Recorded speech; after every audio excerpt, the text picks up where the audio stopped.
Let's go!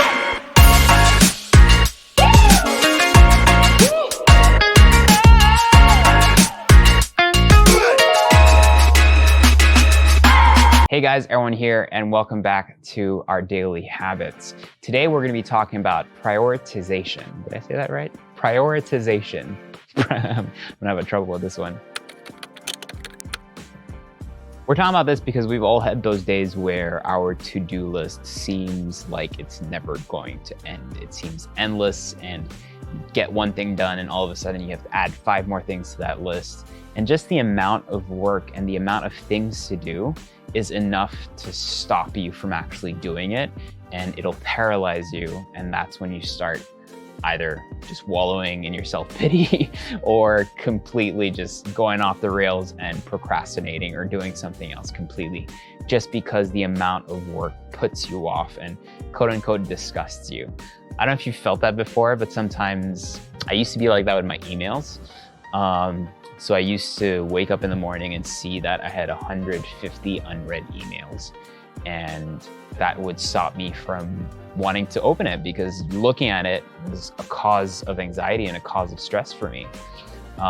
When I worked in Russia, we had to do financial reports every month to our bosses, and every month we had to sit in front of a board of 15 managers and explain our finances to them and defend them. Why did we spend so much? Why did we lose money, et cetera, et cetera.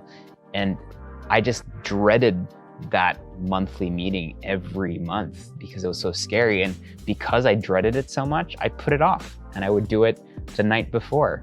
And I would still, I'm a very good crammer, so I would do very well, but I was on the day of, didn't have any sleep, smoked tons of cigarettes, ate badly, and it just wasn't healthy. So as I grew older, like we all do, I learned how to be better at those things.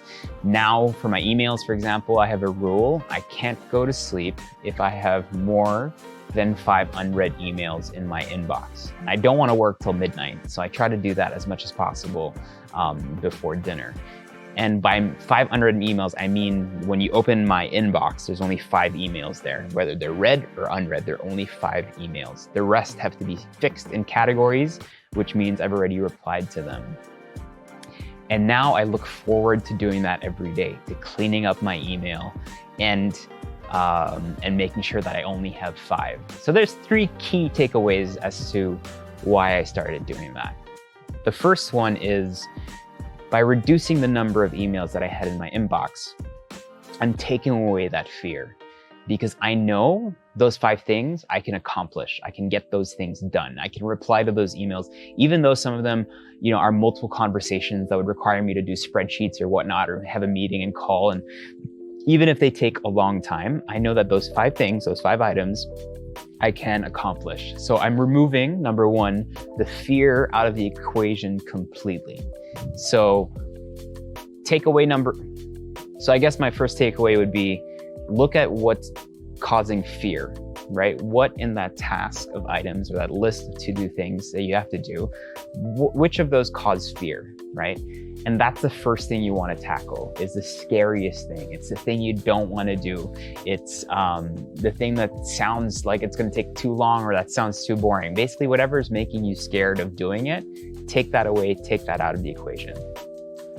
The second thing is that it became almost like a challenge for me to accomplish this every day. So there was a sense of me doing hard work and then basically obviously benefiting from it, but also patting myself in the back and saying, good job, you've done one thing right today. And sometimes, some days when you've had a really long freaking day and the world seems to be against you, if you've done one right thing, that one right thing is enough to make you feel good, or make you feel better at least.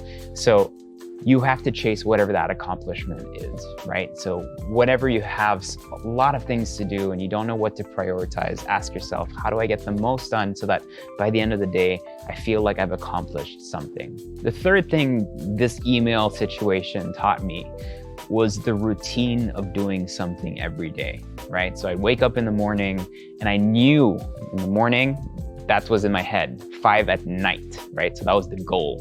daily goal. It wasn't a monthly goal. It wasn't a weekly goal. It was a daily goal. I had to get this done.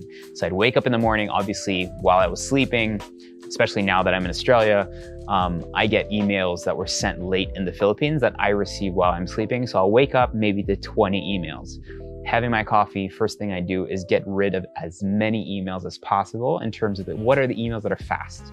Which ones, so I go through all of them, I read through all of them, and then I'm like, okay, which ones of these can I do really quickly while I'm drinking my coffee? Like the ones that require me to reply really quickly or whatever. So all those easy tasks, the ones that I can do almost brainlessly, like even if I wasn't on the toilet on my phone, I could still do those emails. I get those done first.